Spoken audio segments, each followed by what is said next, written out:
नमस्ते, मैं सुलता महाराणा। आप सबका स्वागत है मेरे YouTube channel SM education the educational platform पर। आज हम MST 10 प्रेमचंद की कहानियाँ से जुलूस कहानी का विश्लेषण और मूल्यांकन पढ़ने जा रहे हैं। तो पाठ परिचय से आरंभ करते हैं। जुलूस विश्लेषण और मूल्यांकन पाठ 13 परिचय लेते हैं। प्रेमचंद हिंदी कहानी के ऐसे विशिष्ट रचनाकार हैं जिन्होंने हिंदी कहानी को एक नई ऊंचाई तथा पहचान प्रदान करते हुए अपने रचना कार्य को असाधारण महत्व प्रदान किया है। इसी आधार पर उनकी कहानियाँ मौलिक, सुउद्देश्य तथा शिल्प की दृष्टि से मानक सिद्ध होती है, क्योंकि प्रेमचंद ने ही कहानी को कथ्य, वैविध्य तथा कथन की नई तकनीकी से परिचित कराया था। इसीलिए सन 1907 में दुनिया का अनमोल रत्न ने एक छोटी कहानी के रूप में धीरे धीरे कहानीकार के रूप में प्रेमचंद को महत्वपूर्ण कथाकार के रूप में प्रतिष्ठित कर दिया। प्रेमचंद की कहानियों का संकलन मानसरोवर के 8 खंडों के साथ ही गुप्तधन के 2 खंडों तथा कथन में भी संग्रहित है। प्रेमचंद ने लगभग 300 के आसपास कहानियों की रचना की है, जिनमें से कुछ सामान्य स्तर की है तो कुछ विश्व स्तरीय पृष्ठभूमि को लेकर लिखी गई है। इसी के आधार पर बूढ़ी काकी, शतरंज के खिलाड़ी, ईदगाह, आत्माराम, सदगति आदि जैसी कहानियाँ उन्हें एक विशिष्ट कहानीकार का स्थान प्रदान करने में अपनी महत्वपूर्ण भूमिका अदा करती है। जुलूस नामक कहानी सन 1930 ईस्वी में हंस पत्रिका के मार्च के अंक में प्रकाशित हुई थी, जिसकी पृष्ठभूमि में भारतीय स्वाधीनता संघर्ष तथा उसके राजनीतिक इतिहास को केंद्र बनाकर कथा वस्तु की रचना की गई है। सन 1930 क्योंकि भारत के इतिहास में स्वाधीनता संग्राम की दृष्टि से महत्वपूर्ण वर्ष है, अतः इसी दौरान भारतीय राष्ट्रीय कांग्रेस की आक्रामक राजनीति, पूर्ण स्वराज का प्रस्ताव पास कराने तथा गांधी जी के नेतृत्व में चलाए जाने वाले अंग्रेज विरोधी आंदोलन ने आज़ादी की लड़ाई का एक महत्वपूर्ण अध्याय लिख डाला था। अतः प्रेमचंद की यह जुलूस कहानी भारतीय स्वाधीनता आंदोलन में गांधी जी के अहिंसक तथा शांतिपूर्ण आंदोलन की भूमिका के साथ साथ ही इससे मिलने वाले व्यापक जन समर्थन को स्पष्ट रूप से रेखांकित करती है। वास्तविक अर्थों में भारतीय स्वाधीनता आंदोलन आज़ादी तथा जन संघर्ष का महत्वपूर्ण संघर्ष था, जिसमें विद्यमान भारत के राष्ट्रीय चरित्र तथा धर्म निरपेक्षता की भूमिका को आसानी से समझा जा सकता है। जुलूस के अध्ययन से यही बात स्पष्ट होती है कि प्रेमचंद भी पूर्ण स्वराज की नीति के अत्यधिक महत्वपूर्ण समर्थक थे। पूर्ण स्वराज के संकल्प को प्रेमचंद समता के नशे में चूर अंग्रेज़ों के लिए करारा जवाब मानते थे, जिसके आधार पर उनकी राजनीतिक महत्वाकांक्षा को भली भांति समझा जा सकता है। अतः प्रेमचंद ने अपनी कहानियों के केंद्र में अंग्रेजी की इसी राजनीतिक महत्वाकांक्षा के साथ साथ देश की स्वाधीनता हेतु चलाए जाने वाले विभिन्न आंदोलनों तथा संघर्ष को भी रखा था। समर यात्रा तथा आहुति जैसी कहानियाँ इसी का सशक्त प्रमाण है। जुलूस कहानी 2 जुलूसों के मध्य केंद्रित रहती है। पहला जुलूस एक बुजुर्ग नेता इब्राहिम अली के नेतृत्व में पूर्ण स्वराज की प्राप्ति के लिए निकलता है तथा दूसरा जुलूस इब्राहिम अली की मृत्यु के उपरांत उनकी शव यात्रा के रूप में निकलता है। अतः इन्हीं दो जुलूस के मध्य प्रेमचंद भारतीय स्वाधीनता आंदोलन के स्वरूप, उसकी प्रकृति, आंदोलन में शामिल शक्तियों की पहचान, जन उत्साह, सरकारी दमनचक्र, नेतृत्व की प्रामाणिकता आदि जैसे बिंदुओं को बखूबी उजागर करते हैं। इब्राहिम अपने नेतृत्व में जब एक शांतिपूर्ण जुलूस निकालते हैं तो उनके जुलूस के दारोगा बीरबल सिंह अपने साथियों के साथ कुचलने के प्रयास में उद्धृत होते हैं। इब्राहिम अली द्वारा जुलूस को आगे बढ़ाने की अनुमति मांगने के प्रत्युत्तर में बीरबल सिंह उन पर घोड़ा चढ़ा देता है और बेटन से उनके सिर पर चोट कर देता है। यह देखकर जुलूस बिखर जाता है और इब्राहिम अली अचेत हो जाते हैं। तब क्रोध में आकर लोग बाजार बंद कर देते हैं तथा पुलिस से बदला लेना चाहते हैं, लेकिन इब्राहिम अली के पास इस सूचना के पहुंचते ही वे जुलूस को वापस होने का आदेश करते हैं, क्योंकि उनका यह मानना था कि हमें लोगों की मनोवृत्ति में परिवर्तन करना है, न कि उनसे बदला लेना है। 3 दिन बाद घायल इब्राहिम अली की मृत्यु हो जाती है और उनके शव को लेकर पुनः एक जुलूस निकलता है। इब्राहिम अली की अंतिम इच्छा यह थी कि उनके शव को गंगा स्नान करवाकर दफन किया जाए। तब लोग यही करने निकलते हैं तो जुलूस की जिम्मेदारी फिर से बीरबल सिंह के कंधों पर सौंप दी जाती है, किंतु इस बार अपनी पत्नी के धिक्कारने तथा लोग से देशभक्ति का उल्सा देखकर वो राजभक्ति छोड़कर अपने किए गए कार्य का प्रायश्चित करते हुए इब्राहिम अली के घर जाकर उनकी विधवा स्त्री में क्षमा याचना करते हैं और यहाँ पर यह कहानी समाप्त हो जाती है। लेकिन अपनी समाप्ति के बाद यह कहानी देश के मान को सर्वोपरि तथा उसके लिए दिए जाने वाले सर्वोच्च बलिदान को भी कम मानने का संदेश प्रेषित कर जाती है। जुलूस स्वाधीनता आंदोलन की कथा प्रस्तुति।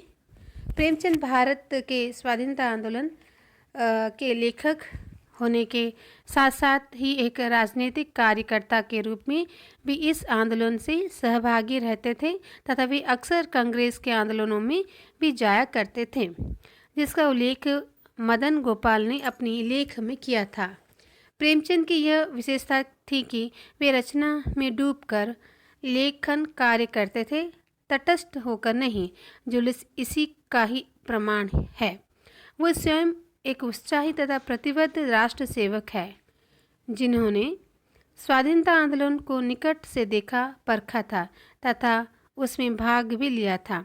यही कारण है कि वे जुलूस कहानी में आंदोलन के वास्तविक चरित्र को बखूबी रेखांकित कर पाते हैं।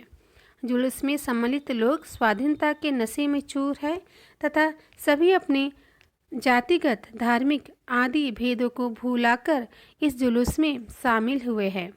स्त्री, पुरुष, बच्चे, बूढ़े सभी इस जुलूस में बढ़ चढ़कर हिस्सा ले रहे हैं। यह स्वयं में एक मिसाल है। इस प्रकार में प्रेमचंद के भारतीय स्वाधीनता संघर्ष के प्रति रुचि तथा आग्रह को भली भांति समझा जा सकता है।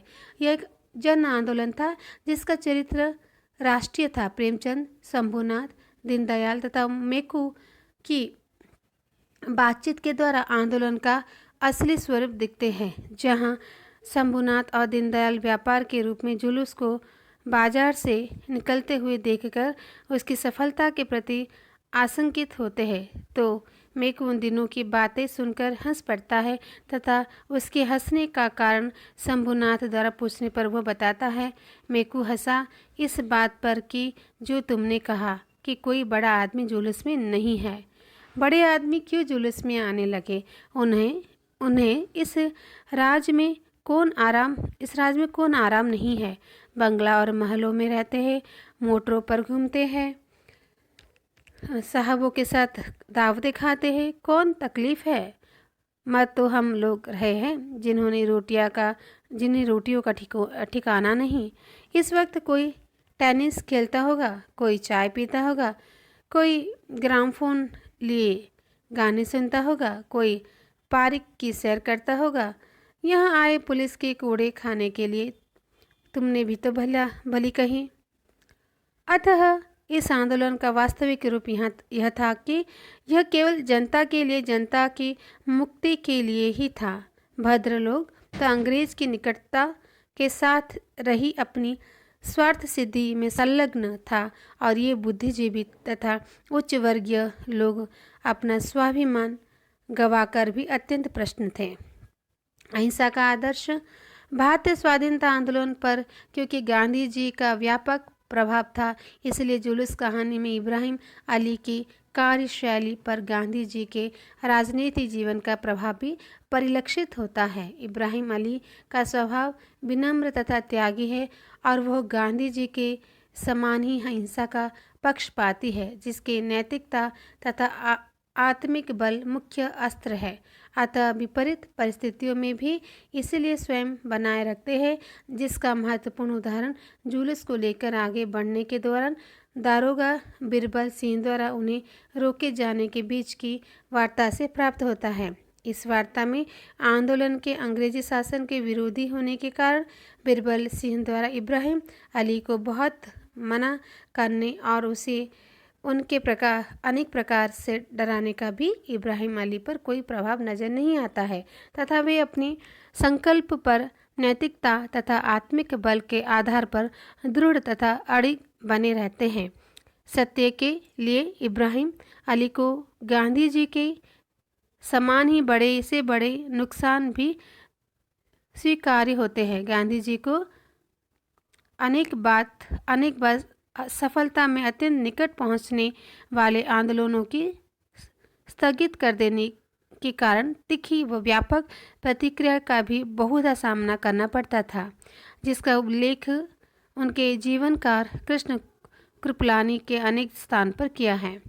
उत्तर प्रदेश की चोरा चोरी नामक स्थान पर जनता द्वारा हिंसा के कारण गांधी जी को गहरा आघात लगा था तथा उन्होंने इसके प्रत्युत्तर में असहयोग आंदोलन को स्थगित कर दिया था। इसके परिणाम स्वरूप गांधी जी को अनेक आलोचनाओं का सामना करना पड़ा था, क्योंकि इस आंदोलन को अकस्मात स्थगित किया जाना यद्यपि राजनीतिक दृष्टि से अलाभकारी था, किंतु गांधी जी अपने सिद्धांतों पर अड़िग थे।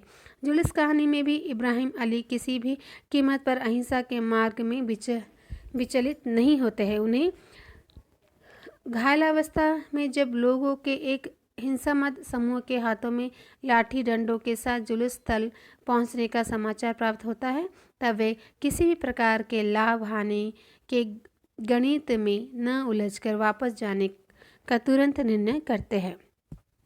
यहाँ पर हमें इब्राहिम के व्यक्तित्व पर गांधी जी की व्यक्तित्व की स्पष्ट छाप दिखाई देती है, जो अपने आंदोलन को धर्मयुद्ध के रूप में किसी कीमत पर कलंकित नहीं होना देना चाहते हैं।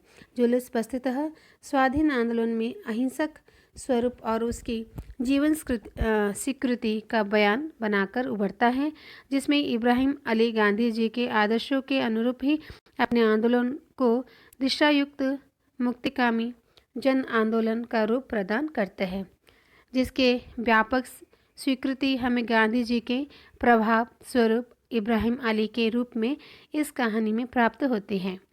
भारतीय स्वाधीनता आंदोलन का स्त्री पक्ष। स्वाधीनता आंदोलन में स्त्रियों ने अपने अत्यधिक रचनात्मक भूमिका निर्वाह किया था। इस आधार पर देखें तो वे पुरुषों में सम्मिलित होकर अनेक कष्टों को सहर्ष ही सहन करती जाती थी। स्त्रियां इस रूप में अपनी पारिवारिक जिम्मेदारियों की अपेक्षा करके स्वाधीनता आंदोलन में बढ़ चढ़कर भाग लेती थी। इस आंदोलन के दौरान तेजस्विनी भारतीय नारियां मुखर थी। जुलूस की मिट्ठन बाई के बहाने प्रेमचंद आंदोलन के स्त्री पक्ष को उजागर करते हैं। मिट्ठन बाई अपने पति परमेश्वर को जुलूस पर किए जाने वाले अत्याचार के लिए ऐसा धिक्कारती है। उन्हें किए गए कार्य पर पश्चाताप तथा ग्लानि का अनुभव होने लगता है। किसी भी हिंदू पतिव्रता स्त्री के लिए पति विरोध जैसा कार्य एक प्रकार का दुस्साहसिक कृत्य है, लेकिन फिर भी मिट्ठन राष्ट्रभक्ति के लिए तथा देशवासियों की मुक्ति के लिए अपने पति के द्वारा किए गए अत्याचारों का सशक्त विरोध करती है। वह बार बार तीखे व्यंग्यों के माध्यम से पति को धिक्कारते हुए उसे उसके किए गए कार्य पर ग्लानि का अनुभव करा देती हैं। स्त्रियां क्योंकि भावनात्मक स्तर पर भारत की स्वाधीनता से जुड़ी हुई थी, इसलिए वे विभिन्न राजनीतिक आंदोलनों में चढ़ बढ़कर अपनी भागीदारी व्यक्त करती थीं। स्वयंसेवियों को भोजन कराना, घायलों की सेवा करना, चंदे जुटाकर आंदोलन को आर्थिक बढ़ावा प्रदान करना जैसे कार्य स्त्री बखूबी वहन करती थी। एक आह्वान पर वे अपने घरों की सीमाएं लांघकर सड़कों पर उतर आती थी। मिठनबाई ने अपने पति द्वारा निहत्थे कार्यकर्ताओं पर किए गए शक्ति प्रदर्शन को अन्यायपूर्ण व कार्यरतपूर्ण कृत्य मानती हुई उसे पति के लिए फायदे का सौदा बताती है और इसके पीछे अपनी पति द्वारा दिए गए सभी तर्कों तथा सफाइयों को वो एक प्रकार से नकार कर उसे लांछित भी करती है।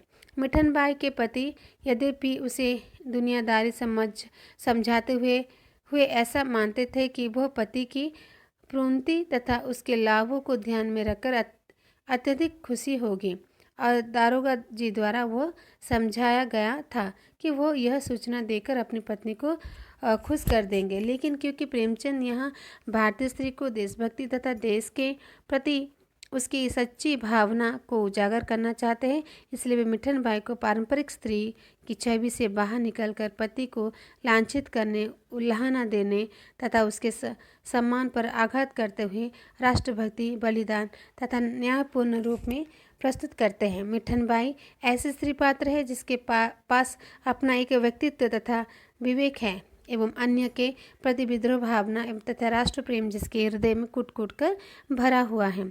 जुलूस में मिठनबाई के साथ साथ ही इब्राहिम अली की शव यात्रा में बड़ी संख्या में स्त्रियां सम्मिलित होती हैं, जो कि आपसी बातचीत के द्वारा तथा तीखे व्यंग्यों के आधार पर बीरबल सिंह को लांछित करते हुए उसे ग्लानि का अनुभव करा देती है। ये स्त्रियां बीरबल सिंह को जिस रूप में उल्हाना देती है उसे इस कहानी के आधार पर स्वाधीनता आंदोलन में स्त्री पक्ष की भूमिका तथा भागीदारी का प्रमाण मिल जाता है। सांप्रदायिक सौहार्द का राग देखते हैं। जुलूस कहानी एक प्रकार से हिंदुस्तानी समाज में व्याप्त सांप्रदायिक सौहार्द के राग की कहानी बनकर उभरती है। पूर्ण स्वराज के जुलूस का नेतृत्व एक बुजुर्ग मुस्लिम इब्राहिम अली के हाथ में है, जो कि एक निडर, देशभक्त, अहिंसावादी तथा विनम्र नेता है। उसके व्यक्तित्व का निर्माण करते समय प्रेमचंद सांप्रदायिकता की विकृतियों को केंद्र में रखकर चलते हैं, जिसके अंतर्गत इब्राहिम अली का व्यक्तित्व जाति, धर्म, भाषा, क्षेत्र आदि की संकीर्णताओं से ऊपर उठकर एक नितांत हिंदुस्तानी है। प्रेमचंद सदैव ही संगठित और सद्भाव संपन्न भारत के पक्षधर थे, जहाँ बेमनुष्य तथा सांप्रदायिकता के स्थान पर लोगों में आपसी प्रेम तथा सौहार्द की भावना हो। सांप्रदायिकता दुर्भावना क्योंकि तब भारत में तेजी से फैल रही थी और यह राष्ट्रीय आंदोलन के नाव को भी कमजोर बना रही थी। यह प्रेमचंद को बिल्कुल ही मान्य नहीं था। अतः सांप्रदायिक सौहार्द तथा आपसी प्रेम भावना को बनाए रखने के लिए अपनी रचनाओं, लेखों तथा भाषणों का आश्रय लिए और इन्हीं के माध्यम से उन्होंने देश में व्यापक शांति स्थापित करने का अथक प्रयास किया था। प्रेमचंद सांप्रदायिकता के विरुद्ध अपनी रचनाओं में एक प्रकार से रचनात्मक मोर्चा निर्मित करते हैं, जो सांप्रदायिकता के विरुद्ध प्रेमचंद का एक सशक्त हथियार भी है। प्रेमचंद एक ऐसे रचनाकार है जो हिंदू तथा मुस्लिम दोनों ही समाज पर संस्कृति को भली भांति जानते व समझते थे। अतः इसी आधार पर प्रेमचंद अपनी रचनाओं के आधार पर सांप्रदायिक सद्भावना के कहानीकार सिद्ध होते हैं और जुलूस कहानी इसकी सशक्त प्रमाण है। मुसलमान होने पर भी राष्ट्रीय भक्ति से ओतप्रोत इब्राहिम अली अपनी वसीयत में अपने अंतिम संस्कार की शर्तों में अपने शरीर को गंगाजल से स्नान कराने के बाद दफनाने को जो अभिलाषा व्यक्त करता है, वो प्रेमचंद की कहानी कला का एक प्रकार से रेडिकल स्टैंडर्ड सिद्ध होता है। वस्तुतः कहानी में इब्राहिम अली की मृत्यु उस सच्चे भारतीय की मृत्यु का प्रतीक बनकर उभरती है, जो धर्म व जातियों को संकीर्ण सीमाओं से ऊपर है। इसलिए उनकी शव यात्रा में सम्मिलित समूचा शहर यह सिद्ध कर देता है कि वे सबके आत्मीय थे। इब्राहिम अली क्योंकि राष्ट्रभक्त के रूप में एक राष्ट्रीय व्यक्ति हो चुके थे, इसलिए उनकी शव यात्रा में शामिल लोग भावना और श्रद्धा भाव से एक शहीद के अंतिम दर्शन करने के लिए उमड़ते हुए उनके दर्शन से स्वयं को धन्य मानते हैं। जनता की मनोवृत्ति में परिवर्तन, स्वाधीनता आंदोलन का वास्तविक लक्ष्य। भारत में स्वाधीनता के चलाए जाने वाले अधिकांश आंदोलन का मुख्य लक्ष्य जन जागरण था, जिसके अंतर्गत भारतीयों को गहरी नींद से जगाकर उन्हें उनके स्वयं के अस्तित्व, जातीय गौरव, संस्कृति, समाज के गौरव मान के आधार पर उस विवेक दृष्टि को निर्मित कराना था, जिसके आधार पर उपनिवेशिक षड्यंत्रों को जानने व समझने का प्रयास करें। इसी अर्थ में स्वाधीनता आंदोलन एक सामाजिक तथा राजनीतिक आंदोलन था, जिसमें सम्मिलित नेतागण अपने अपने स्तर पर संघर्षरत थे। इसी का परिणाम गांधी जी के असहयोग आंदोलन के दौरान विदेशी कपड़ों की होली जलाने, स्त्रियों का पुरुष के साथ कंधे से कंधे मिलाकर स्वाधीनता आंदोलन में भाग लेने के रूप में सामने आया। क्योंकि यह स्वाधीनता आंदोलन जनता की मुक्ति का आंदोलन था, इसीलिए सदियों से सोई पड़ी जनता और बंधनों से जकड़ी हुई स्त्रियां एकाएक मुक्त हो गई थी, और यह मुक्ति उन्हें स्वयं अर्जित की थी, जिसका उल्लेख स्वयं गांधी जी भी अपने जीवन में भी करते हैं। अतः भय से मुक्ति ही स्वराज्य की आत्मा है।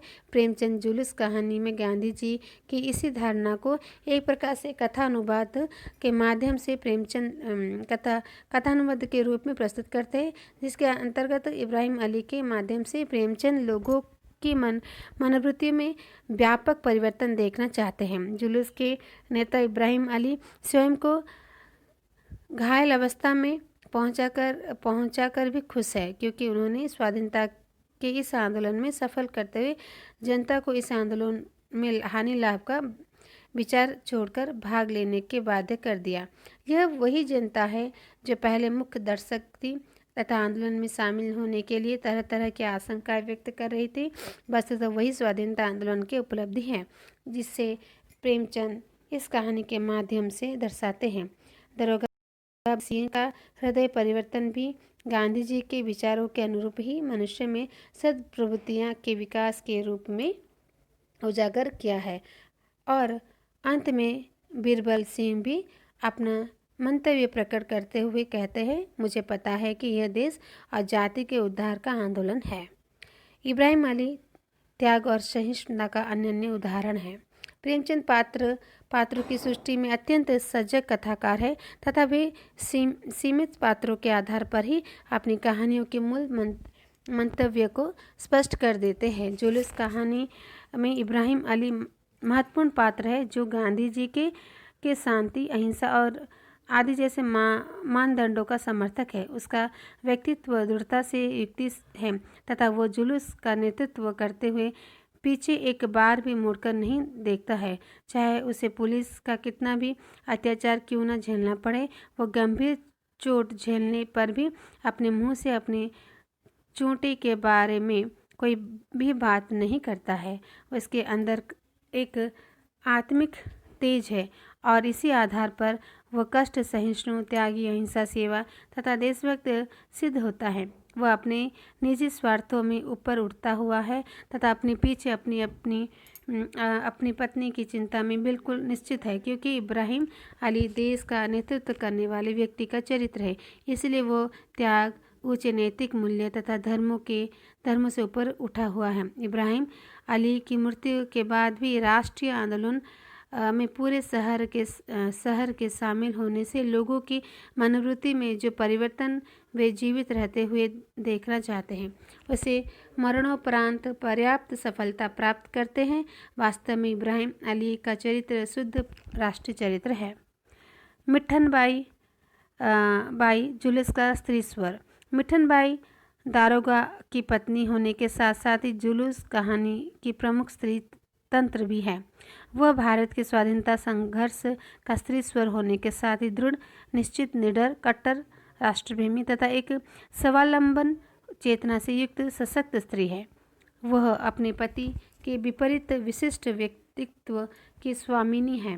प्रेमचंद ने मिठन बाई के चरित्र को अत्यंत सजग भाव से निर्मित करते हुए उसे तेजस्विनी स्त्री के ऊपर अभिव्यक्त किया है। वह सही और गलत में पर्याप्त अंतर करना जानती है तथा पति द्वारा स्वराज्यवादियों पर किए गए अत्याचार से आहत भी होती है। वह विक्षुब्ध है कि उसके पति द्वारा जो कार्य किया गया है वह राष्ट्रीय हित के विरुद्ध है और मिठन बाई के लिए राष्ट्रीय हित स्वहित से बड़ा तथा महत्वपूर्ण है। पति के किए गए अत्याचार के लिए मिठन बाई की आंखों में पति के लिए घृणा भरी हुई थी, जो कि बीरबल सिंह के लिए लज्जा, धिक्कार, व्यथा के भावों के साथ मौजूद थी। यह एक शुद्ध हृदय भारतीय नारी मिठन बाई के लिए दुखदायी बात थी कि उसके पति ने स्वराज्यवादियों पर अत्याचार किया तथा इसके राष्ट्रभक्त उसके अत्याचार का शिकार बनकर शहीद हुए। इस कृत्य के लिए मिठन बाई अपने पति बीरबल सिंह को इस प्रकार से धिक्कारती है कि वे ग्लानि तथा पश्चाताप से भर उठती है और पति के पश्चात से वो मानसिक द्वंद्व से मुक्ति प्राप्त करते हुए इसके बोझ से मुक्त हो जाती हैं। मिठन बाई का व्यक्तित्व स्वावलंबी भावना से युक्त है। वह पति का घर छोड़ने की जद्दोजहद के माध्यम से अपने भविष्य की चिंता से ग्रस्त हो जाती है तथा इसी प्रसंग में पुनः स्वनिर्भर होने का भी निर्णय करती है, क्योंकि प्रेमचंद ने मिठन बाई का चरित्र स्त्री की वास्तविक सार्थक आज़ादी के रूप में निर्मित किया है और इसके चरित्र के माध्यम से ही प्रेमचंद स्वाधीनता आंदोलन में स्त्री मुक्ति के स्वर को भी अभिव्यक्ति प्रदान करते हैं। जुलूस कहानी में शिल्प कौशल देखते हैं। प्रेमचंद की अधिकांश कहानियाँ शिल्प की दृष्टि से अत्यधिक महत्वपूर्ण सिद्ध होती है। इनकी कहानियाँ आकार तथा रूप की दृष्टि से छोटी होने पर भी पाठकों पर व्यापक तथा चमत्कारी प्रभाव डालती है। प्रेमचंद के शिल्प का अपना एक विशेष दर्शन है, जिसके आधार पर ही वे रचना की भाषा तथा शैली का निर्माण करते हैं।